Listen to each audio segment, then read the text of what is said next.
Hey everybody, I want to welcome you to the February plane talk. I'm going to get straight in my months here. We have actually, I was looking at my staff here a couple minutes ago. We haven't done one of these in a few weeks, so we're trying to get back in the role. The last one we did, I think we did outside, didn't we? So we haven't been in the studio now for a couple months. So anyway, well, welcome back to the studio. Welcome to the February plane talk, and I want to thank you guys for joining us tonight, and thank you guys for being part of the greatest golf single plane swing. We love what we're doing, and it's very interesting this time of year. It's so much different to me talking to you guys in the beginning of February versus the October, November, December, because this time of year we're going 1,000 different directions, 1,000 miles an hour. In fact, in 48 hours I'll be sitting back down in Orlando. I've got staff that just came back from Orlando and Phoenix 2 days ago. I've got guys going everywhere. I mean, literally going everywhere. Todd's sitting out in Vegas, going to Monterey. I mean, we're just 1,000 different directions anyway. But again, I want to thank you guys for being part of this, and I hope you guys are getting a lot out of what we teach you guys, and I hope you guys are getting a lot out of them, these webinars and so on. We have some giveaways tonight. I think we have 3 giveaways. We'll go out tonight, and as I'm going hot and heavy tonight, my staff will stop me and say, give a giveaway, and we'll give some giveaways tonight.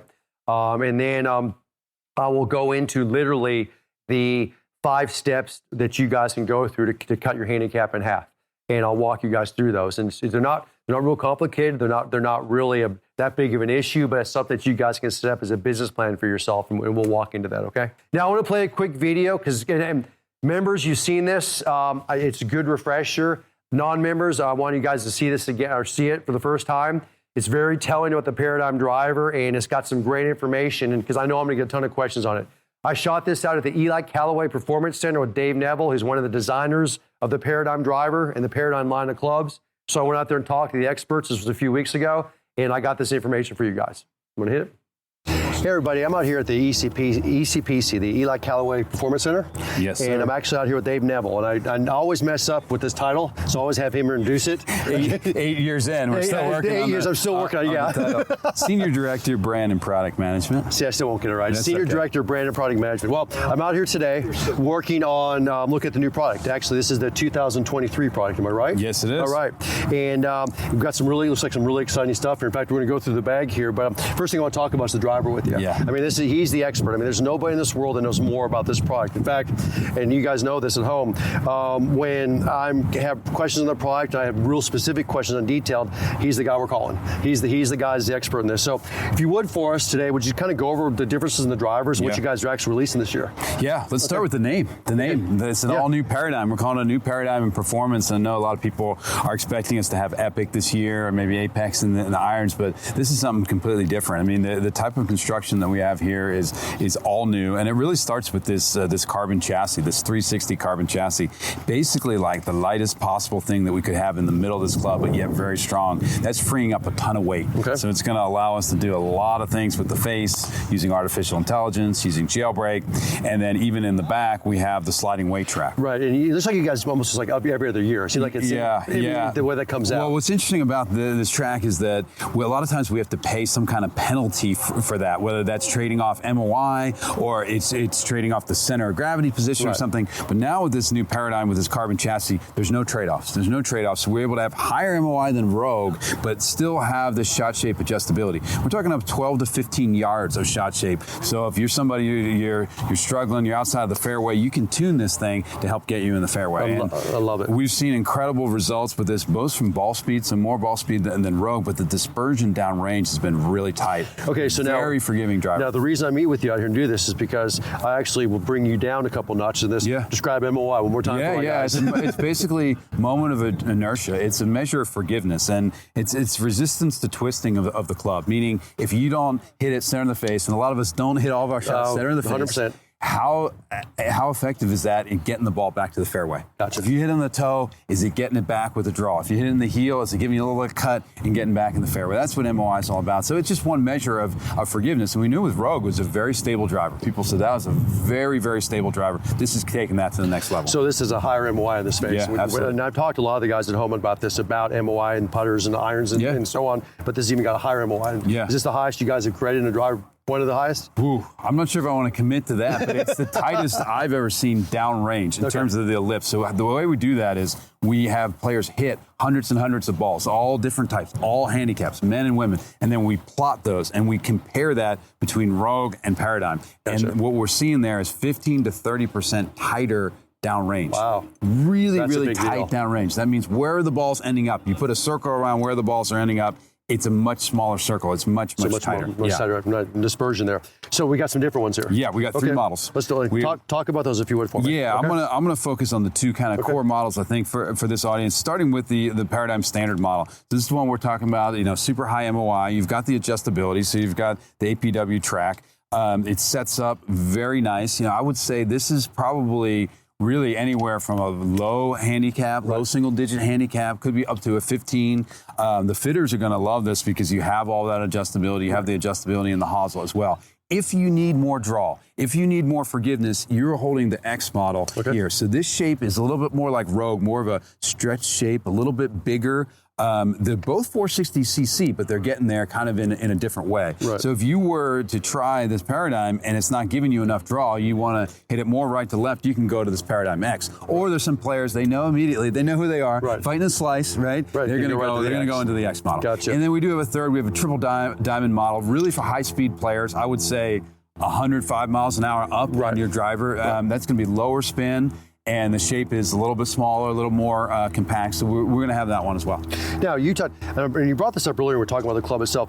Talk about the line angle a little bit, because you're comparing a line angle to like previous line angles. What were you saying to me about that? Yeah, so one thing we wanted to do is, because we went from 4 models to 3. Okay. So 4 models was great. We had a little confusion out there, like who's a max player, who's the max LS player, right? So we kind of have our main model, but that line angle is going to be a little bit flatter, but you can still make it upright. You can use the adjustable hosel. I'll tell you what's interesting about that, because when you describe that, remember, we stand further from the ball. Yeah. So we teach single plane, and the number one thing we look for is the driver's just a little bit flatter. A little bit flatter, okay, because I love that. we stand away from it, because when you brought that really rang a bell in my head. When you said that, and he said, this line angle is a little bit flatter. Yeah. The number one thing we see when we get average players, to be honest with you, and they stand away, they go, that toe's so far up in the club. Okay. And this one, you said, that's going to help. That was awesome. I love to hear that. Yeah, so 57-degree lie angle versus 59 in the past. That's a big 2 deal. degrees is a big deal. You'll be able to notice that when you set it down. Now, with the X model, which is more of a draw, we got that a little bit more upright. Right, 100%. And because that's, you're trying to get that start light and going. Because I'm not sure there's anything worse than to put a club on the ground and have things like a sitting closed on you because that line goes too upright. Yeah, so that was a big deal. When I heard that, really rang a bell.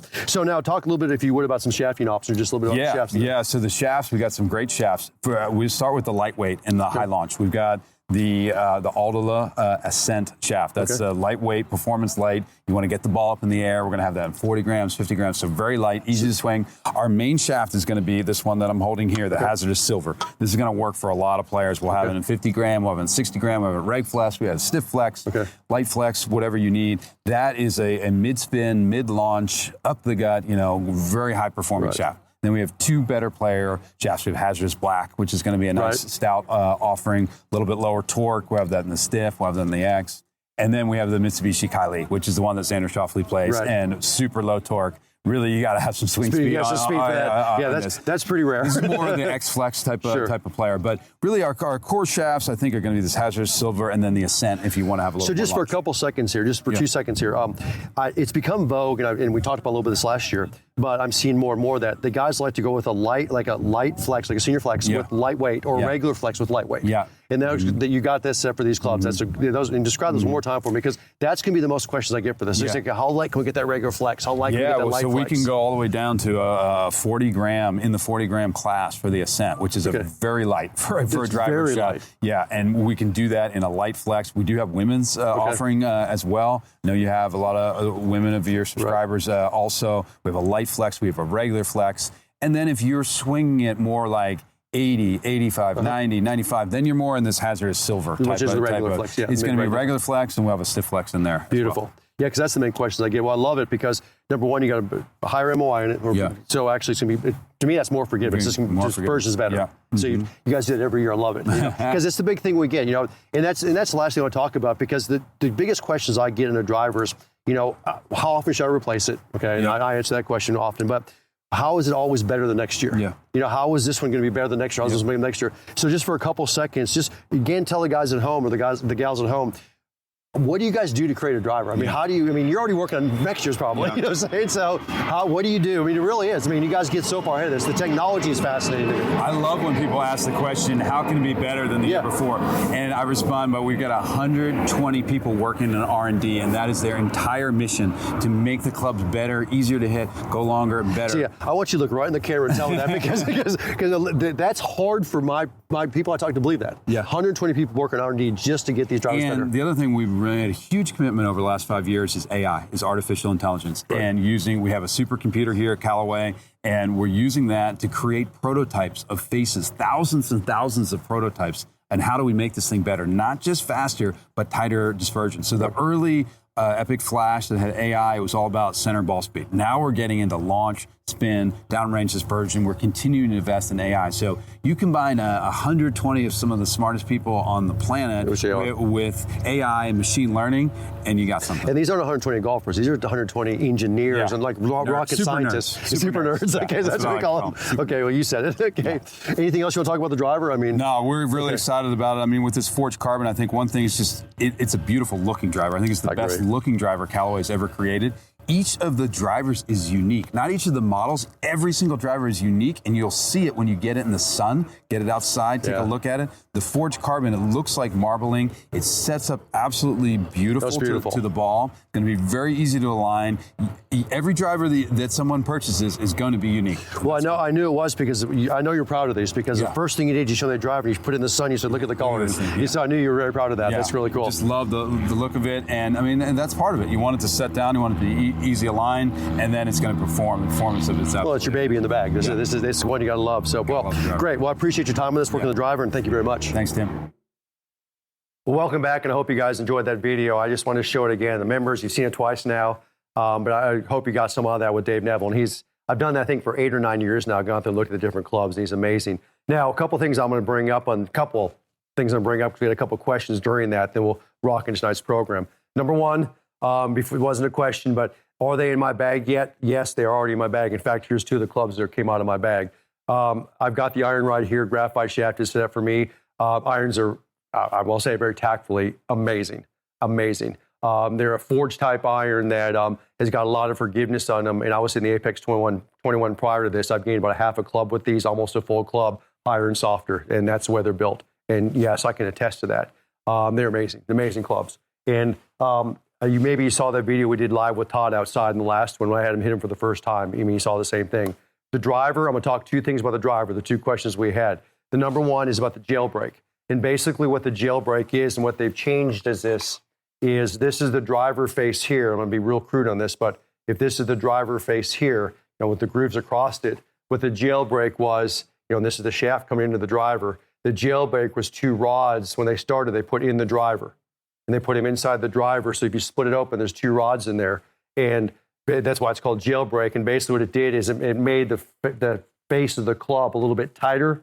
So it didn't expand as much. So it made the club longer. And that they did this a few years back with the jailbreak technology. Well, what they've got now through artificial intelligence, so they're constantly, every single day, every hour, every single day, they're constantly trying to upgrade the clubs. What they've done now is the jailbreak technology looks like this. It's a rod in the middle that goes up and then turns into a Y like this.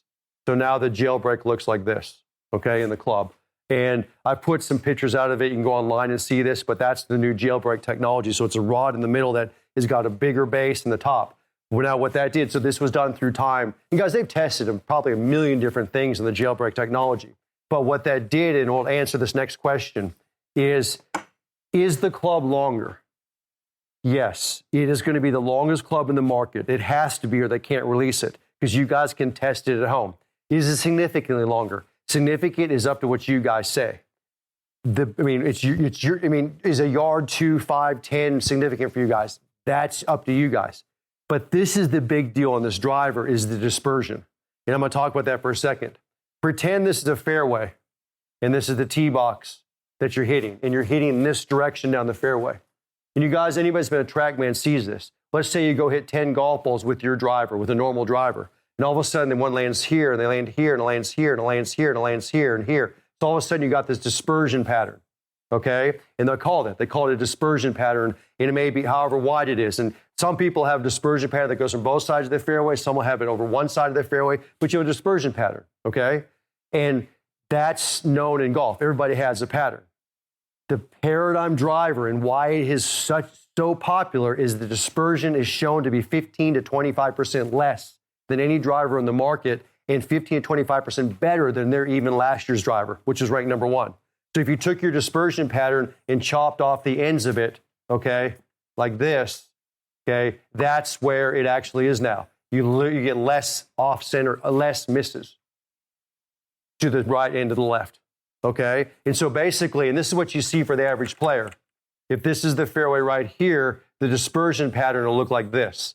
It goes on both ways. If they hit, 10, 100, whatever balls. Now take off 15% of that to 25%, and there's a new dispersion pattern. And that's what everybody's seeing. In fact, John Rahm commented on that. Guys, the first 3 PGA events that were won with the paradigm.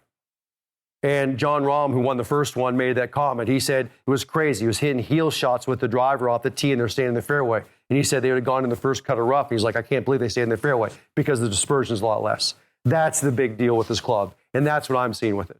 It's a massive deal. I took it down and played in the events down in Port St. Lucie and a couple of PGA winter section events. And that's the first thing I saw was like, wow. Because you know when you hit a miss hit. You know when you tore a heel one. And you know where it should be with your other driver. Also, I'm doing this driver. I'm looking up and it's on the first cut of rough or still in the fairway. I'm like, wow, that would have missed in the bunker right normally. But anyway, so that's the big deal with that club.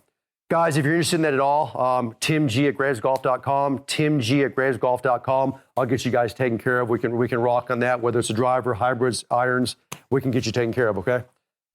Let's get into tonight's topic. Okay, let me get rolling here. Unless I'm going to look at my staff real quick. We good? We're all right. Okay. Let's get into tonight's topic. And really, it comes down to how you cut your handicap in half, okay?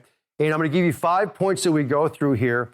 And as we walk through these points, I have some statistics for you guys, and I have some drills for you guys. And I have some things that you guys can do at home that will actually, if you process through this, it'll cut your handicap in half. But notice how I said that, cutting your handicap in half. That means if you're a 40 handicap, you can go to a 20. If you're 15 or 30, you can go to 15. Yes, if you're a 5, it's like going to a 2.5, okay? As we get lower and lower and lower with our handicap, yes, it's harder and harder to lose shots because there's only so many shots in the golf course, okay? Trust me. A 2 handicap golfer going down to a 1 is much harder than a 20 handicapper going down to a 10. It's just harder because there's not that many shots on the golf course, okay? So anyway, but this is how you can cut it in half, and I'm going to show you guys how you can do that. Now, I'm going to show you guys how to develop a business plan doing this. And it's the same plan. Now, you guys have probably heard us talk about the John Olson story before, the gentleman up in Minnesota that we worked with that was very successful. I'm going to walk you through the plan we did with him. And really, we're able to right now give you a more specific plan because we have more tools to help you now than we even had with John, okay? So basically, the story starts with John Olson as he came to a school. He saw us. He came to me and Todd. And at the end of the school, he basically said, I want to be able to play in the Minnesota State Amateur Championship next year, okay? I looked at John and I said, John, what's your handicap? And he said a 30, okay? It was a 27. He said I shoot about 100.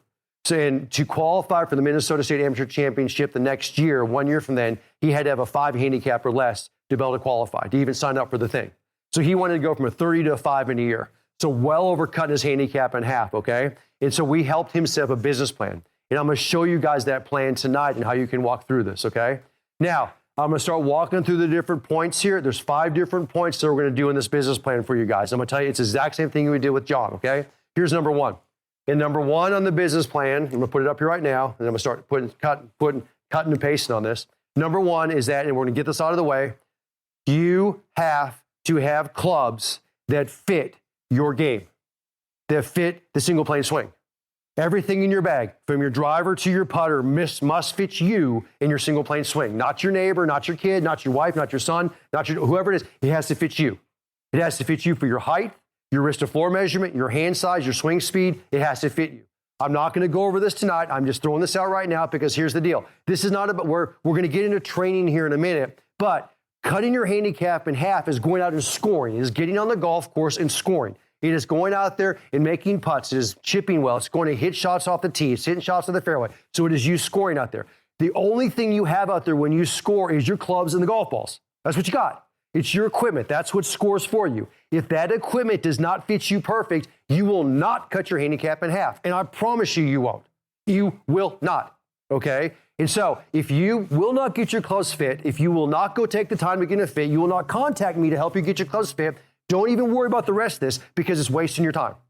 And please understand that. It is fascinating to me how many guys will email me or contact me and they'll go on and on and ask me all these questions about their game. They'll ask me all about their driver and they're doing this and they're trying to fix this, they're trying to do that. They go on the golf course, they can't figure it out. They'll sit in front of a video with a training tool and they'll say they're doing it perfect. And they go on the golf course and they can't figure it out. And all of a sudden I pull up their deal and I got no fittings on them. I've got nothing in the computer on them. And I email them, I go, have you had your clubs fit? They go, well, is it really that important? I'm like, why are you wasting my time and my staff's time if you won't get your clubs fit to you? Why? Okay? That's all I'm going to say about this. If your clubs do not fit you, do not go on. We can't help you. You're not going to cut your handicap in half. It will not happen. Listen to me. It will not happen. Okay? It's very simple. You can go online. You can fill out the club fitting form. It is a free service we give you for clubs and putter. Fill it out. I will send you back a very detailed information of what your clubs should be exact in your bag to match you. And you take that. And those fittings are not going to change. Now, you could get slower in the future. We all do. We lose speed. But those fittings will last for a long, long, long time. Whether you go get your clubs adjusted now, contact me about some new stuff, however you want to do it. It doesn't matter. They've got to fit you. Okay, I'm going to get off that soapbox now, but it is extremely frustrating for me when guys go and they try to figure this out and they say the system doesn't work and I look in and the clubs don't fit them. Crazy. Okay, so here's number 2. So that's number 1 is clubs. Number 2, we're going to get into putting. Okay? And we're getting to number 2 because we're doing this in level of importance. And putting is worth almost 50% of the game. Okay? Half of the game. For the average golfer, it's actually 43% of their scoring is in putting. Okay? And I'm going to throw up a stat for you guys real quick here. And I want you guys to see the stat. And the first one that comes out, I want you to look at something here. The average 30 handicap golfer has 45 putts per round. The average 20 handicap golfer has 39 putts per round. The average 10 handicap golfer has 34 putts per round. The average scratch golfer has 30 putts per round. So I'm going to show you guys something here real quick. If I was a 30 handicap golfer and I was trying to go down to a 15, so in between the 20 and the 10, that'd be a 45 down to basically a 37. Okay? That's 8 shots or associated with putting. Listen to me very carefully. 8 shots out of your 15 that you're taking off are associated with putting. So over half of your association of cutting your handicap in half is going to be associated with putting. Straight out. So if you don't work on your putting, if you don't fix your putting, if you don't go on with your putting, you are not going to get your handicap in half. Okay, I'm going to give you one more stat, then I'm going to give you the drill to work on. Okay, let's look at this next video real quick. It's very simple. Percentage made by distance for 3-foot putts. For an average 20 handicap golfer, it's a golfer that shoots between 85 and 90. Okay, he makes 50% of his putts from 3 feet inside. Guys, go test yourself. I've told you, guys that have followed me before on this, know I talk about this. Go at 3 feet, put a ball down, try to make a putt. Don't go to the same putt, go to another one on a different side of the hole, go 3 feet, try to make a putt. Go to the other side of the hole, go 3 feet, try to make a putt. See what percentage you make. Scratch golfer makes 90% from 3 feet and in. A professional golfer makes 97% from 3 feet and in. So look at the difference there. There is a massive, massive, massive difference. And the biggest difference you have here is that you increase the bullseye around the hole. Meaning, think of a manhole cover around the hole. How big, instead of a whole golf hole, how big is your manhole cover? For a professional, it's 3 feet. Guys, it's got a 6-foot diameter or 3-foot radius, okay? So come back here real quick. So look at this chart. So if this is the golf hole right here, for a 20 handicap golfer, this is their diameter. They got to hit it into guaranteed up and down. For a professional, it's like this. Or a scratch golfer. It's massive. It's not even close. Okay, so you have got to, the very first thing we got to do is we've got to increase our 3-foot makes. We've got to get that percentage up. And this is what you're going to do that. Okay, you're going to get the Excalibur and you're going to get a throw hole. Okay, it's very simple how we're going to do this. Now, when you set this up, you're going to set the Excalibur down. You're going to go 1 foot past the end of this. You're going to put the throw hole. Okay, this right now, from where you putt it, is slightly longer than a 3-foot putt. It's basically 3.5 feet. Okay, but you're working at 3-footers right here. Now what you're going to do is you're going to take 5 golf balls, okay? And you're going to take 5 of your own golf balls. 5 golf balls of the ones you play with. Not of range balls, not of a pinnacle in the top flight. No, 5 golf balls that you play with. You're now going to set up and you're going to putt those 5 golf balls, okay? And you're going to sit and putt them. And you're going to test yourself. So we're going to set up on this. We're going to set up over it and we're going to putt, okay? Okay? And when you make one, it counts as one. If you miss it, it obviously doesn't count. You're going to see how many of those 5 you make. Okay? You're going to do this 10 times, and you're going to get an average. I promise you, if you're 20 or 30 handicap and you do this, you'll average 1. You'll average less than 1. You'll average 0.5. You'll average 1.5, okay? If you're a 10 handicap, you'll probably average 2, maybe 3. I promise you, you will. Guys, it's so related. This part of the game is so related to your scoring and your handicap. I can already predict right now what your scores will be, okay? A scratch player can make 4 out of 5. Scratch player can make 4 out of 5. Boom, boom, boom. Once they get ready going. Okay, you'll get warmed up and you go. So you're going to do this 10 times with 5 balls. And you're going to get an average. Your goal is to double that in the next month or double that as you start practicing. So your goal is, if I average right now 2 out of 5, I want to get 4 out of 5. That's my goal. If I just start getting 3 out of 5, it's better. If you want to cut your handicap in half, you need to double that average. Now, yes, think about it right now. If you make 4 out of 5, how do you double that? Well, we'll start just increasing that. Now we'll go 4.5, or maybe we'll start getting close to 5 out of 5. So the scratch players out there, the single-digit handicaps out there, they're making 4 out of 5. We want to try to make 4.2, 4.3, 4.4 out of 5, okay? We want to increase that average. Test yourself. Practice it. Practice it again and again and again. Test yourself routinely, okay? Test yourself to get you a baseline. Write it down. Now, this is the business plan. I got a baseline. How much money do I got in the bank right now? How much money do I want in the bank in the future? Okay, so you're going to get a baseline. And then you're going to start working on it. You're going to start working on your putting. You're going to start working on the drills. You're going to start going to our stuff. You're going to start working on the fundamentals. And you're going to start testing yourself again, okay? That's number 1, is the putting. We're going to test ourselves next caliber. We're going to double the amount of makes we're making now, okay? That's number 1. Here's number 2. It is chipping, okay? Because chipping is such a huge part of this game. It's such a saving part of this game, and I'm going to show you a stat on that. I'm going to throw this up with you guys real quick. Here it is. Percent up and down in chipping. And this basically means that you're not hitting a flop shot or a pitch shot. This is the percent up and down for chipping. For 30 handicap is 30% execution, meaning he'll chip it up and 1 put it in 1 out of every three times, almost 1 out of every 4 times, 30% execution. 20 handicap, 45%, 10 handicap, 60%, a scratch golfer, 75%. If you went from, this is interesting, you took a 20 handicap golfer, you went down to a 10 handicap, they cut it in half. Just in chipping alone, they'll save 2 to 3 shots just in chipping alone, 45% to 60%. So guys, we save all of a sudden 10 shots in putting, let's say 8 shots in putting. Now we go to 2 shots in chipping. We've already covered 10 of the shots. You guys follow where I'm going here, okay? This is the drill you're going to do. And guys and gals out there, I've become extremely aware of this doing short game schools because it really, really, really fascinates me. I've done 3 short game schools now in the last 6 months. And one of the deals we do in a short game school is we set up a chipping stations. Everybody goes through it. And in this chipping station, we put a landing zone out there. And so what you do is we call it the ladder drill. Some of you guys seen the ladder drill. You start working down this hill. You start with like a 9-iron. Then you go to like a pitching wedge. And you go to like a gap wedge. And you go to like a sand. And what you do is you chip into this little area. You land it in there. And then it hops up on the green. Or it goes on the edge of the green and then rolls out to the hole like a putt. So it lands in the landing zone and then rolls out to the hole like a putt. Okay? It is fascinating how many of you have difficulty hitting the landing zone. And I'm not talking difficulty in the landing zone. Not even getting close. Okay? Hey guys, if you can't hit a landing zone in a chip or a small pitch, there is no way you can have a good up and down game. There is no way on this earth you can have a good chipping game. You have got to develop touch in feel to hit a landing zone. So here's what you're going to do. Pretty simple. You guys can do this in the backyard. You can do it when you go to the golf course. You can do it when you're chipping on a green. You're going to take 2 clubs. You're going to set them down. Okay? You're going to set them down 3 feet apart. Okay? I like to go 2. I'm going to let you guys start at 3. Okay? You're going to go about 3 feet apart in these 2 clubs. Now what you're going to do is you're going to go back 20 feet.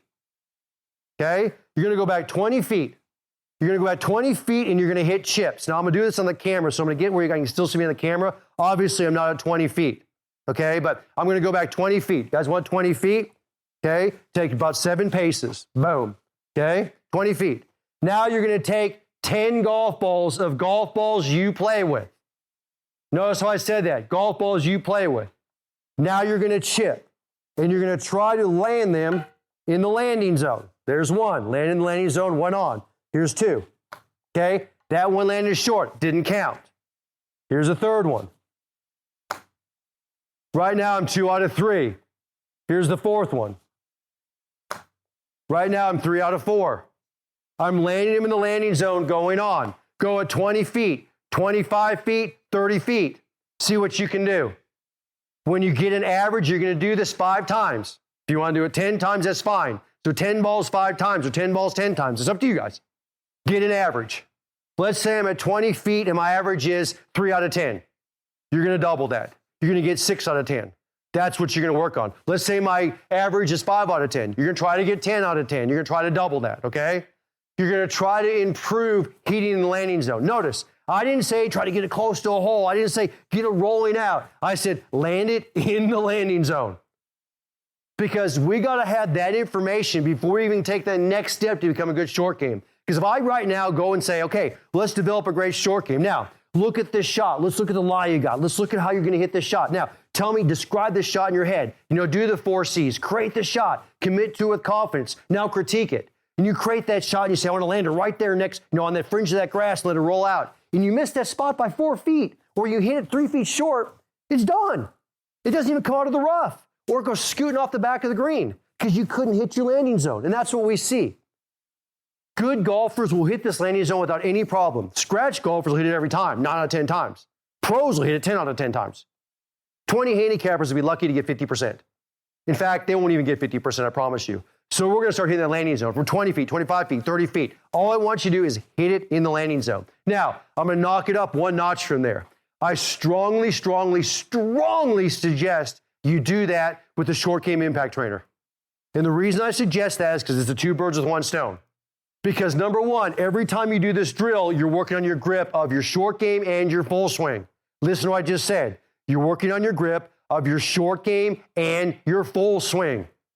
Because here's what'll happen. You'll do this drill again and again and again and again, and you're going to get your grip strong, and all of a sudden you get that full swing going, and you're going to start snap hooking it, start topping it, lose tons of distance because your grip got strong.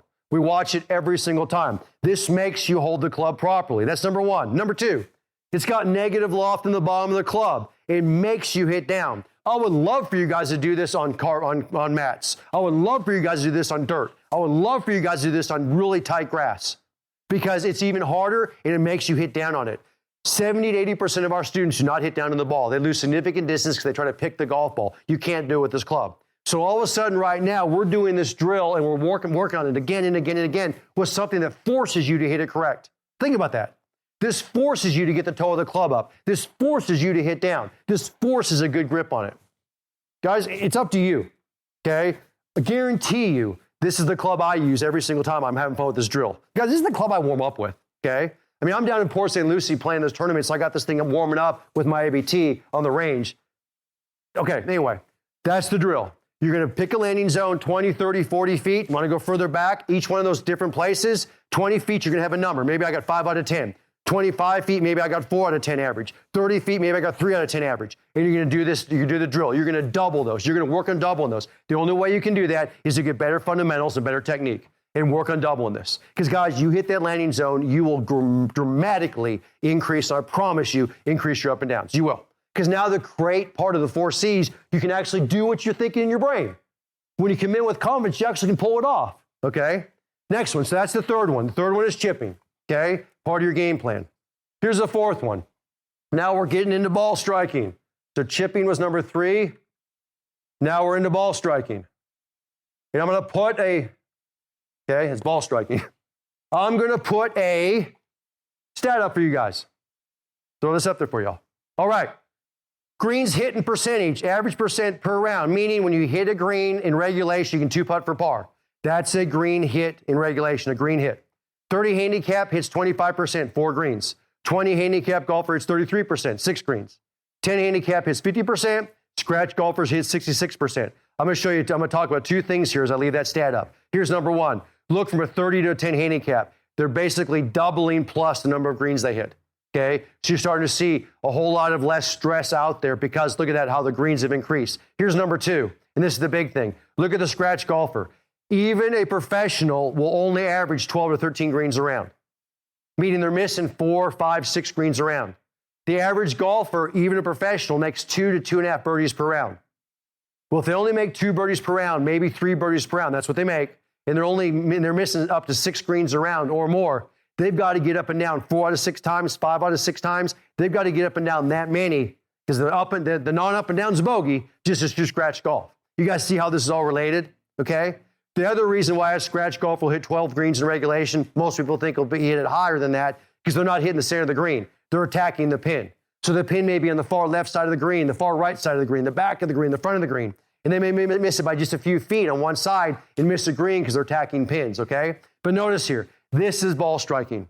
This is where we start getting our swing now, okay? And that's where we get to number 4. So here's fourth part of your game plan. The fourth part of your game plan is you attack the number one weakness or the number one fault in your fundamental.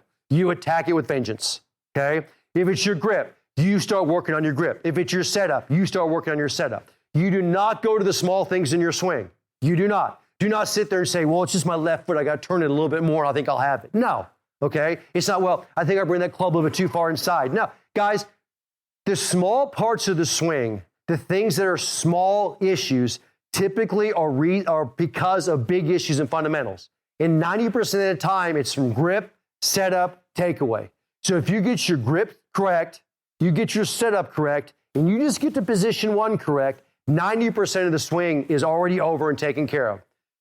Find out now, not tomorrow, not a month from now. Find out right now what is the number one weakness in your full swing.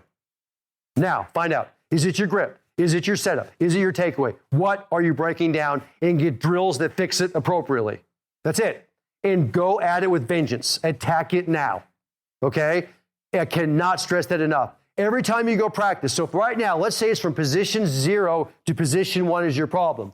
Before, I would either get the single plane position trainer, or every single time before I took a swing, inside or out, I'd go 5 to 10 times working to position 1, making sure I do it perfect every single time. Okay? Attack it with vengeance. And there's no question, if you want to get the quickest result in this, you go to a coach and you find out quickly from the coach what you need to work on. Okay? No doubt about it. So that's point number 4. Guys, but here's what's interesting.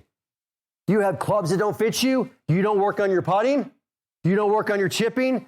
You will not even cut your handicap in 25%. In fact, you will cut your handicap in 10% if you work on ball striking only. You won't even cut in 10%. Listen to what I just said. If all you do is work on ball striking, so I'm just working on my swing, I'm working on position 1, position 2, you will not cut your handicap by 10%. It's just by scoring, folks. 75% of the game occurs within 100 yards of the green. Pitching, chipping, and putting. 75%. Okay? This is a numbers game. If all you do is work on your ball striking, that's all you do, which we want to work on it. It's very important, but that's all you do. Okay? You might, and you work on it with vengeance, you might reduce your 10%.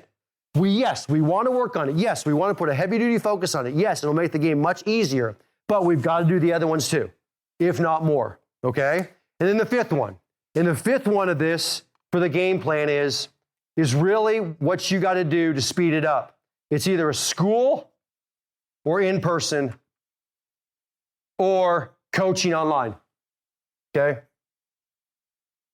Because here's what happens right now. You're going to go and we can get the clubs taken care of. Not a big deal. Guys, that's no brainer. Okay? You're going to go putting and you're going to get in this Excalibur and you're going to make 2 out of 5 on average. Maybe you'll make 1 out of 5 on an average. And you're going to go do it again, and you'll still make 2 out of 5 average. Maybe you'll go to 2.2, 2.3 average. Whatever, you'll increase it a little bit. But you don't know why. You don't know, are you deaccelerating? Are your hands not leading? Are you moving the body? Are your eyes not over the ball? It's very hard to teach yourself. All of a sudden, you snap a video of that. You take a video. You go see one of our coaches in person in a school. You'll find out in a second.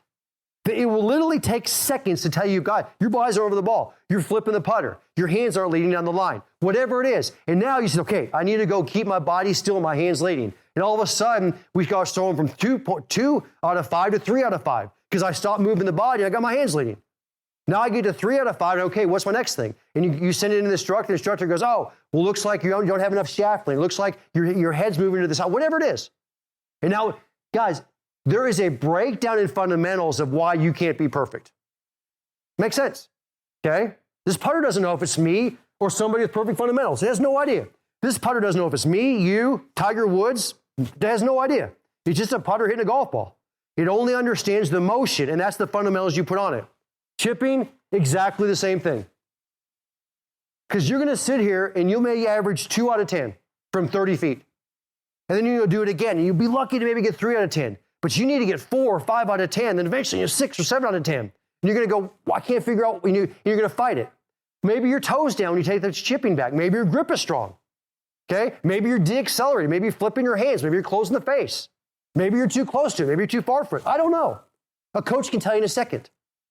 I will tell you right now, the number one fault, and guys, this is always the guesstimate. The number one fault we see is when our average student takes a club back, they don't move their hip a centimeter. They take it back on a chip, especially a longer chip like a 30-foot chip, and by the time they go to impact, their shoulders are wide open, they're coming across, and they pull the club, they pull the ball with a closed club face. It comes in low and goes left.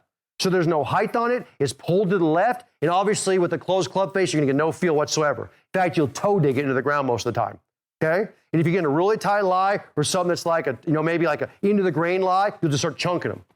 That's what we see all the time. But unless we see you, we don't know. A coach can fix that in a second, okay? And then obviously ball striking, I mean, that's enough said. I mean, is it your grip? Is it your setup? Is it your takeaway? And if it's your grips issue, is your lead hand grip? Is your trail hand grip? Is it position 1? Is it position 2? Guys, it's interesting. Todd and I were down in Orlando literally about 2 weeks ago, and we're giving a couple of private lessons, a couple guys down there. And I had a lesson going on, and Todd had a lesson going on. We had fun.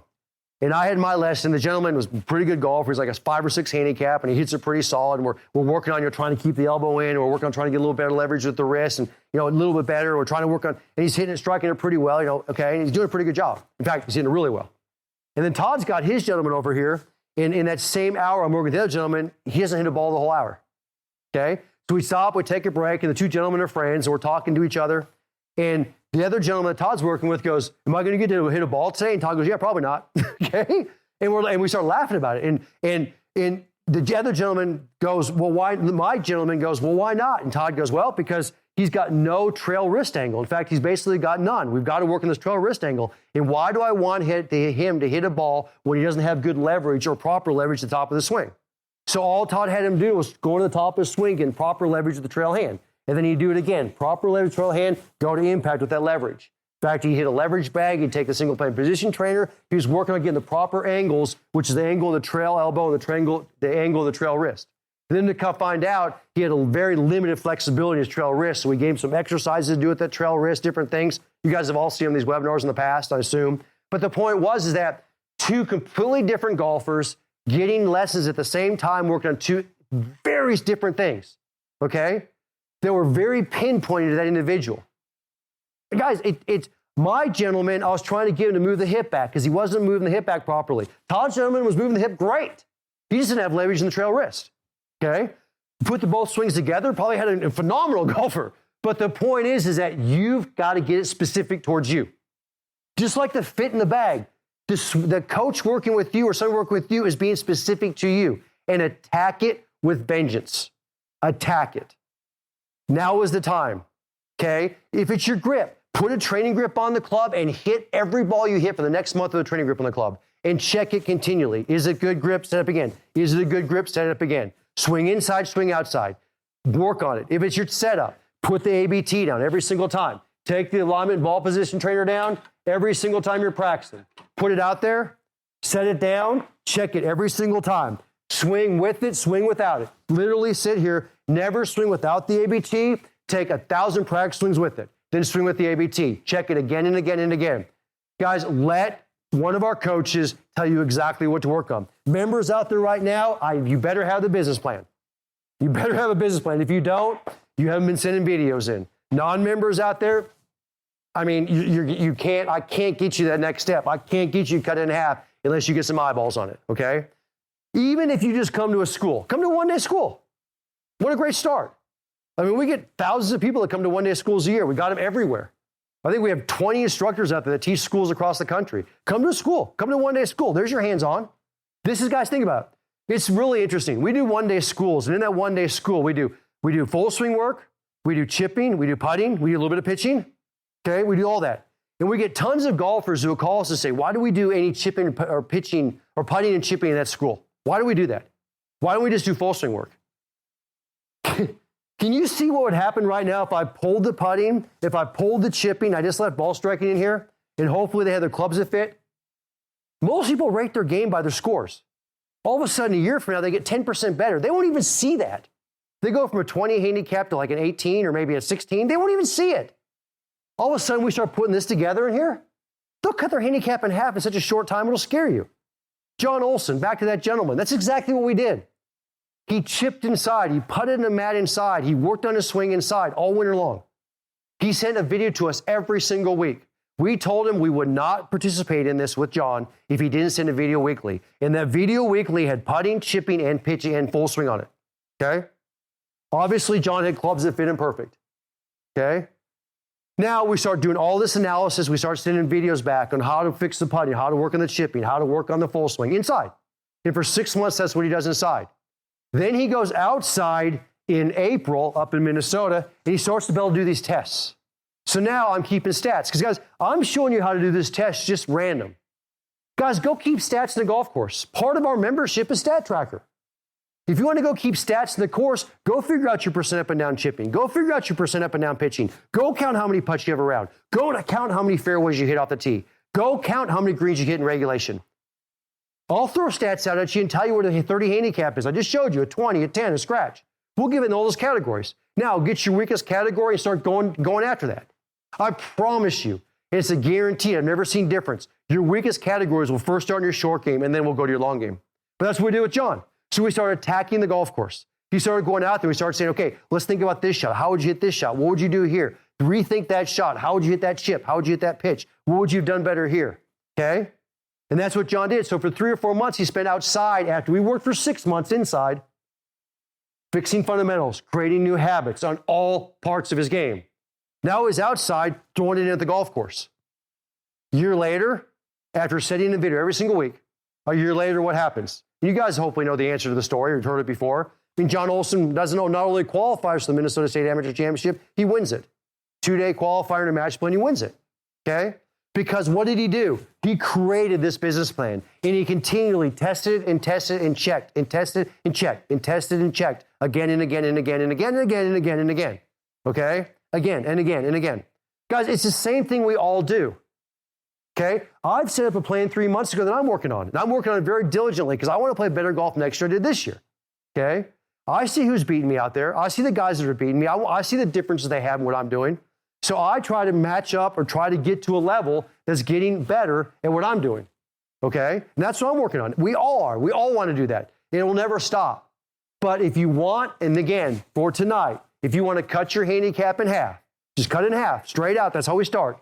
This is what we're going to do. This is the plan. Okay? Number one, again, clubs that fit you. If they don't, the rest is mute. Because it is the scoring part of the games, and your wedges, your putter, your irons better fit you perfect. Putting, get in the Excalibur, figure out a number. Do 5 balls 10 times. How many do you make? Double that, okay? You better figure out real quickly what fundamental you're breaking down on and why you can't make 5 out of 5. Chipping, we're going to go 20 feet, 30 feet, 40 feet. We're going to put a landing zone. I do a 2-foot landing zone. I'm a little tougher on myself. You guys can start with a 3-foot landing zone. All I want is that chip to fly into that landing zone and hop out the other side. Not bouncing short. It flies in and hops out the other side. How many can you do out of 10 from 20 feet? Do it 5 times. If you want to do it 10 times, that's fine. Get a number. Now, your goal is to double that. Okay, so let's say we do 4 out of 10. Our goal is to 8 out of 10 eventually. And then 25 feet, 30 feet. And then what we're going to do is when we get to the golf course, we're going to set the landing zone on the edge of the green. And we're going to start landing in the landing zone and let it hop up and roll out to the hole like a chip, roll it out like a good chip. And we'll learn how to hit different clubs because we'll actually learn how to hit in a landing zone. Right now, I just want you to hit that landing zone. And I would use a short game impact trainer because it's going to work on hitting down with good angles. It's going to work on your grip, which is massive. Then we're going to do ball striking. You're going to figure out, you're going to be able to write in a piece of paper, what is my weakest fundamental in my golf swing? Is it my grip? Is it my ball position? Is it my setup? Is it my takeaway? What is it? Okay? What is it? Guys, mine is ball position. It always has been. I always fight ball position. So I guarantee you, every time I practice with every iron, every club in my bag, every driver with a driver in my bag, I've got something down trying to figure out ball position, make sure it's in the right spot. Okay? I went and hit balls for an hour and a half today, and I sat there and solely worked on ball position. Okay? Guys, what is your issue? You got to know that. And then once you start getting that mastered, what's our next issue? What's our next issue? Guys, I promise you, you knock the biggest ones out first, it will dramatically change your game. Then the last one, you've got to shortcut this thing, and to get it really rocking, you've got to get some type of eyeballs on it. Whether it's in a school, in person. I mean, I'd love for all of you guys to come to 3 or 5 days of school. That'd be amazing. It'd be amazing. Okay, 1 day of school, we're in a coaching program. Whatever it is, we've got to get eyeballs on you, because there's reasons why you can't hit inside this 9 out of 10 times. There's reasons why you can't hit a putt down that Excalibur. There's reasons why you're not hitting the ball like you want to in the golf course. There's reasons why you're losing distance in the golf course, okay? There's reasons why your dispersion is so wide out there. You've got to figure what we got to be. You've got to get in front of a coach with some eyeballs to tell you what's going on. Got to do that. Guys, we're getting 60 to 100 videos a day. I mean, I can look at my staff. Is that where we're at now or more? Okay, well, that shows how much I've been doing. He just showed me now. We're getting 120 to 200 videos a day right now. Okay, that's, guys, that's my staff telling me that. 120 to 200 videos a day. Okay, Coach Now has changed everything. If you're not part of that, you're out. I mean, you are. If you're not part of that, then you're just behind the 8 ball. Sorry. It's just the way it is. Go guess. Be like all the other golfers out there. Go guess. Go guess. Members, get more video in. The guys are probably killing me for this. Get more video and keep doing what you're doing. We love it. Coach Now, the new system that Thomas Purvis and the guys set up is amazing, okay? Makes it much easier. We got groups out there and everything else. But guys, get some eyeballs on it, okay? Let's do this process. Let's do this. This is how you can cut this thing in half. I don't care if you're 10 handicap going to a 5 or 30 going to 15 or a 2 going to a 1, okay? This will do it for you. I promise you it will, okay? I promise you. Guarantee it will, okay? Now, we got some giveaways. Got some questions. Okay, am I right? Special. Okay, so the first thing before I do that, I want to tell you about tonight's special. We always have a special. And I'll make sure I get this right. Oh, it's right up here. Sweet. Single Plane Anywhere memberships. That's a Single Plane Academy membership. It's $1,000 annual. And with that special tonight, you get 2 free live lessons, which is live. It's not just sending a video. It's actually one-on-one lesson with the coach. It's value for the members, $250 per lesson. For non-members, it's $500 per lesson, okay? So it's a value of, you're getting $500 per lesson, you get 2 free ones, and then you get a training of your choice. So you can get the Excalibur, you can get the Single Plane Impact Trainer, so you get a value of 500 plus 100, that's 600, plus you get, what, 250 credit for schools. 240 school credits. So literally, if I do the math in my head, $850 basically you get off the top of the $1,000. Okay, because you get the 2 free live lessons, you get a training aid, and you get 240 credit towards future schools that you keep as your membership. And it adds like membership. Would you go ahead? Okay. So and this is what's included in the membership if you're interested. Unlimited Grays Golf On-Demand Access, which honestly, if you guys don't have that, I mean, you guys know how I feel about that. That's the anywhere, everywhere, everything you need to know about the single plane swing. Anything Todd and I have ever created or will create gets put in on demand. Okay?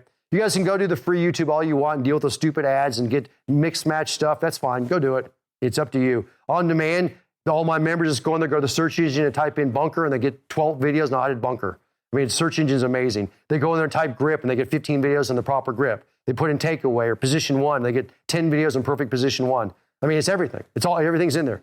It's hundreds of hours of instruction. Next one's videos reviews by coaches through Coach Now app. So, guys, you literally take a video of your swing, you send it in through the video, and you have a coach that reviews that swing and gets back to you within 24 to 48 hours. Am I right? In fact, it's probably a little bit quicker now. What's that? 48 hours, yeah. And, guys, we're getting 150, 200 of those in a day. It's not even golf season yet, okay? I've got incredible coaches. Guys, only single plane. 20% off, 25% off training aids, 50% trade in most in clubs. Guys, the average public does get a trade in most in clubs, but not 50%, okay? Members, you get 50% on all your trading clubs, an additional 50%. So if you normally get $100 for a club, you get $150, all the members do, okay? Access to members only webinars, access to members only weekly videos. We get bi-weekly videos, access to tons of stuff that's members only, workshops. Todd and I have done literally 4 workshops in the last 5 months that we sell to the public for $500 or $600 a piece. They're free. They're 2-hour deals we do. Todd's got another one we just released last week on mid-game and hybrids and irons. I got one coming up next month that's going to be on chipping. It's workshops. So literally drills, everything to work on, okay? And then obviously 240 credit, 240 credit. Guys, if you're not part of this, that's fine. I mean, if you're not part of this and you're one of the lurkers out there, one of the YouTubers out there, whatever, that's fine. And we understand that. But I'm telling you right now, you're not going to do this. It's not going to happen for you. And that's okay. I mean, you'll get better. Promise you will get better. You will get better slower, dramatically slower. It's just the way to speed it up, okay? It's a training. It's a training system with trainers, okay? That's the way it works. So, yeah. Yeah, and I want to say it. Okay, the live lesson. Now, guys, there's 2 different types of lessons. Number 1 is we do video lessons. Video lessons are you get on the Coach Now app, you film your swing, you send it in, and within 48 hours, you get reply back from the coach giving you a lesson. The live lesson is a Zoom lesson. It's not a one-on-one in-person lesson. It's a Zoom lesson. So it's actually, we Zoom in with you. We pick a time that works for you. You pick a time. We do a Zoom lesson with you guys. They usually last 45 minutes to an hour. They're awesome lessons. Derek, Brad, David, they all run them, but they sit in there over at our academy and give live Zoom. We call it the live Zoom lesson. We know you guys aren't going to be able to come 1,000 miles to come see us for a 1-hour lesson or whatever it is. So we do Zoom with you guys. And if you're a public, it costs me $250 and $500 if you're a non-member. Okay. Anyway, so that's what you get if you want to be a member. That membership, that deal we just gave you guys right now, the live lessons, the free training aid, and so on is good for, this is the webinar special. That's what's going on right now. We have a link for that? Okay. Links below on the video. Okay. So links below. Okay. So let's get some questions. We good? We want to do a giveaway or want to do them all at the end? Let's do one giveaway. So the raw signature wedges, which I have in my bag, which is amazing raw wedges. They're the raw signature, got most signature on them. You know, the grind's perfect and everything for it. It'll be fit to you perfect. Is Joseph Small from Seattle, Washington. So Joseph, congratulations, you've won a raw wedge. I will fit it up for you perfect, so I'll get your fittings. I hopefully have them on file. If not, I'll make sure I get them on file. We'll fit that thing to you for length, line angle, shaft flex, grip size, the whole jazz. Be fit to you perfect, okay? You can pick the loft you want on it. All right. Got some questions? All right, let's go to the first question. Do you have a recommendation how to check club head alignment with lead hand on the club? Yeah, pretty simple. I'll take a club that doesn't have the grip on. So here's the club head right here, and I got my Paradigm irons. I love these irons. All right, what I'm going to do is I'm going to set up like I'm going to hit a shot, okay? And now I'm going to take that grip and I'll hold it in front of me. I'm going to pull this and I'm going to try to get a zoom in on this. I'm going to bring it down so we can get it on camera. All right, when I hold this in front of me, when the back of my hand is flat, it will match the leading edge of the club, okay?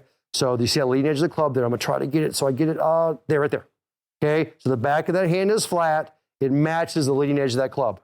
So if I sat here and I was a really strong grip, okay, so it's rotated to the right, and I put it up and I flatten out the hand, you see that toe's up in the air. Right now, that toe's up in the air, okay? It's got to get back to flat. What I don't want you guys to do is set up with a strong grip, and all of a sudden you then bow your hand forward or bow your hand back and say, oh, no, it's a good nope. Because here's what happens.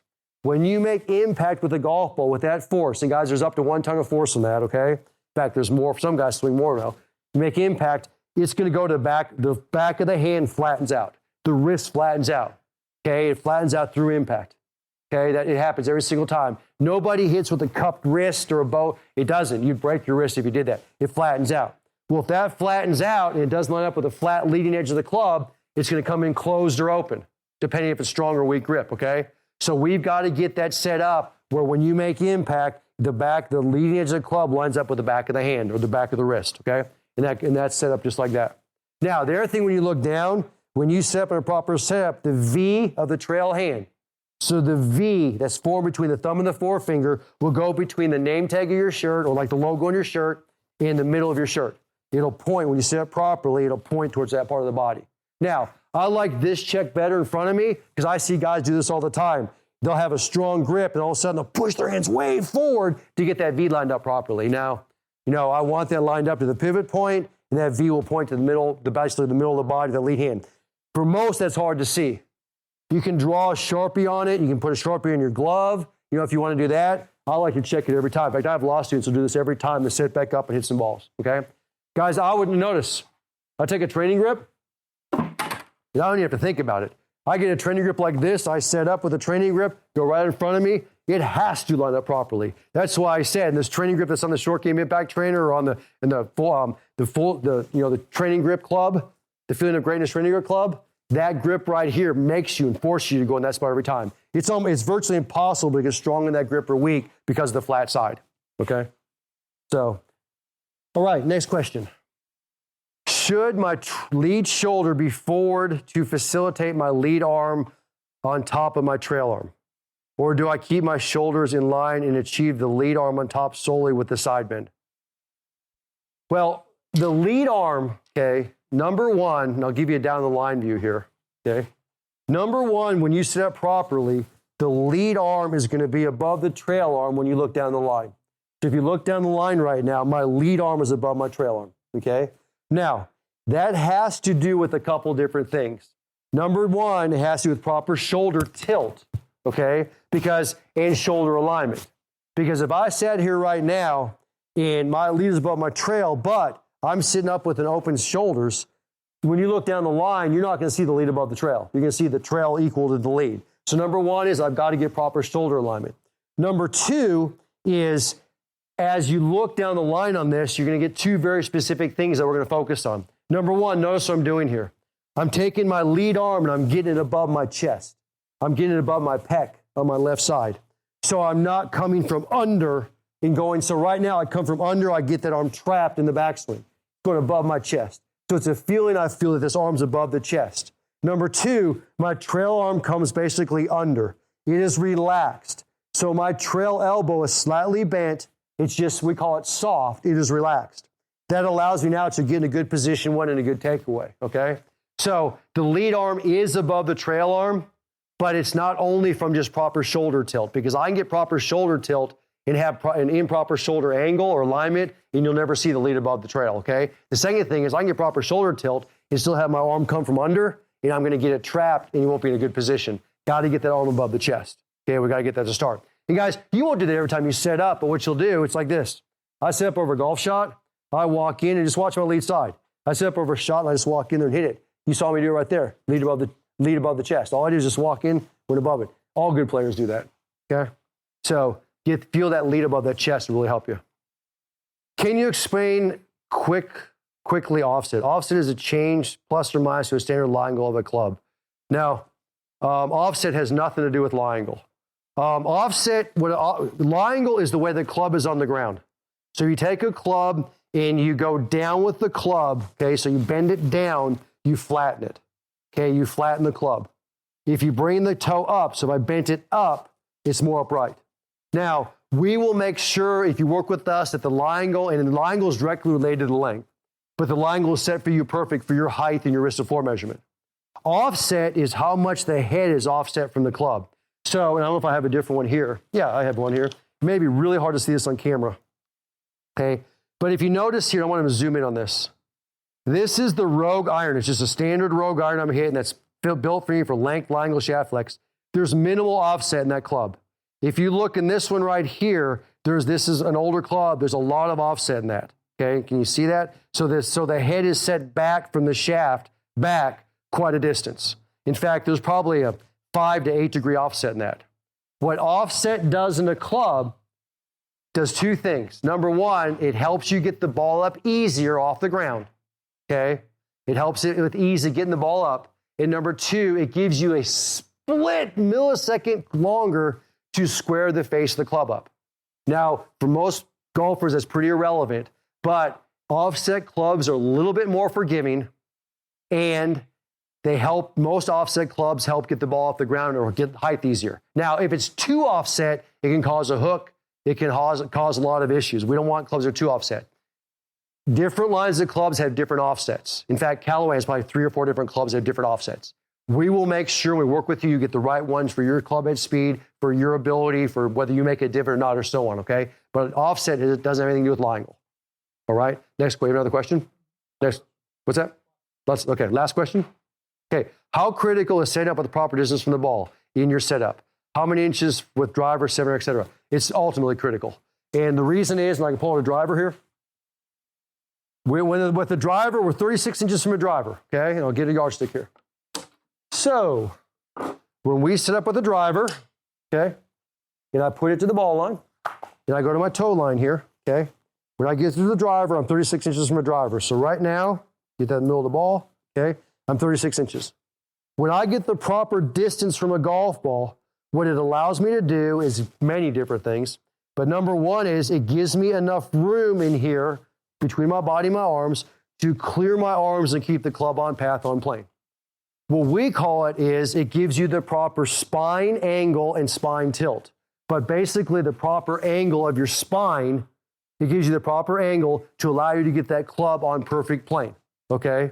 And we start getting into mid-spine intersect. We start getting into the planing of the club. But just trust me on this. And you guys that have worked with us in the past or a lot with us understand this. That proper distance of the club allows you to get the proper single plane. If you get too close, your club will be too steep in the swing. If you get too far, your club will be too flat to the plane. So we've got to get the proper distance. Now, the proper distance will only work if the club that you are swinging is built for you and your single plane swing. So the length, the lie angle is built for your height, your wrist deformation, and so on. Do not take a club that's an inch too long for you and say, I'm going to get the right distance. You won't. Or one that's too short. You won't. If you have a club that fits you perfect, I promise you, the last thing you'll worry about is how far to stand from the golf ball. 90% of the people plus that worry about distance to the balls because they have improperly fit clubs. It's just the way it is. Properly fit clubs, like this one right here, and this is perfect. This is a perfect example of this. I love it. This club is fit to me perfect. Length, lie angle, shaft flex. It is. I pulled it out of my bag. Okay? I set up right now. I put this club down perfect. I set up to it perfect right now. I'm in a perfect position. My spine angle is perfect. My shoulder tilt is perfect. I am perfectly distant from this ball right now because the club is set flat to the ground in a perfect single plane setup. I'm ready to go. If it was too short, I'd be too close. If it was too long, this I don't have to worry about it. Just set the club flat and I go. It really takes all that out with a perfectly fit club. Good? All right. Well, we got a couple more giveaways. One's obviously going to be a Paradigm driver tonight. So this is pretty cool. Let's run to the Paradigm driver. Bubba Fenton from Oakland City, Indiana. Is that right? Oakland City, Indiana. Cool. Bubba, I'll fit one up for you perfect. So I'll send you an email. Again, I hope I have your fittings on file. If not, I'll get them on file. And we'll set up a Paradigm driver for you guys. All right. And then before the last giveaway for tonight, which is the school, am I right? School, which is a premier school. Just want to remind you guys, if you want to get into school quick. I mean, let's get signed up. 1 day, 3 day, 5 day, let's get signed up. Guys, the Orlando Short Game School at the end of next month. I mean, the end of, was it April or the end of May? End of May. That thing, come on. That's all I got to say about that one. Come on. All right. The next thing is on the Paradigm. If you got any questions, if you want to talk Paradigm, you just want to open up a dialogue about your clubs. I still have the Rogue ST Max from last year, the Rogue ST clubs, which is the top rated 2022 club. I still have those for sale. They still are in stock and they're still customizing those. It won't last very long, but we can open up a conversation. So let's open up a conversation about getting you some fit clubs if we need to do that, okay? Make sure we hit number one on there, okay? And the thing is get your game plan going. So the next announcement for tonight is let's get that game plan going. Test yourself and let's rock. Test yourself and let's go. Attack it with vengeance, okay? Let's do it, okay? You want to be serious about this? You want to get the handicap cut by the end of May or 1st of June? Right there. Right there. You're not going to beat that numbers. Go work on your swing. All you can do right now, we'll take golfer A, golfer B. Golfer B just goes and works on his swing. He's guessing what he's working on. Yeah, you'll get a little better. You're using our system. You'll get a little better. The next golfer over there attacks us with vengeance. You watch how fast they get better. It'll be pretty scary, okay? Just look at our testimonials. Go look at the reviews. We've got thousands of reviews and thousands of testimonials of guys and gals who have done this because they do this right here, okay? And then the last thing on that is, guys, let us know what we can do for you all. Questions, comments, you want to do our steps questionnaire, you want to fill that thing out and have a coach talk to you guys. He'll email you or call you and talk about some things that can help you with your game. Fill out that. If you want to know where to get that, email me at timg@gresgolf.com. We'll get you hooked up on that. If you want tonight's special, you can call us or do the thing up below online on that. Let's get in. Let's just get this thing going. Okay, let's get this thing going. Be part of that group that's getting better. Be part of those 200 guys sending in videos every single day. You know, send in one a week, one every 2 weeks, once a month at least. Just get some in. It's simple, simple, simple. Simple. Okay? We good? All right. Last giveaway for tonight's 3-day school. All right. James Ledet, Ledet from Tyler, Texas. I've been to Tyler many times. My grandparents used to live in Tyler. So anyway, well, James, congratulations, and we'll get you contacted, and you can pick out a 3-day school of your choice. All right, so we're good for tonight, folks, gentlemen. All right. Well, everybody out there, I want to thank you guys for joining us tonight. Members, in 2 weeks, we'll have another the 10% show we have released for you guys in 2 weeks. Hopefully, you've seen Todd's webinar that was out last week. If you haven't, let us know. We'll get you access to that. Get it on demand. You guys will see that real quick. And then, guys, be looking. Let us know what we can do to help you guys. We'll be looking for you guys real soon, and we'll talk to you guys real soon.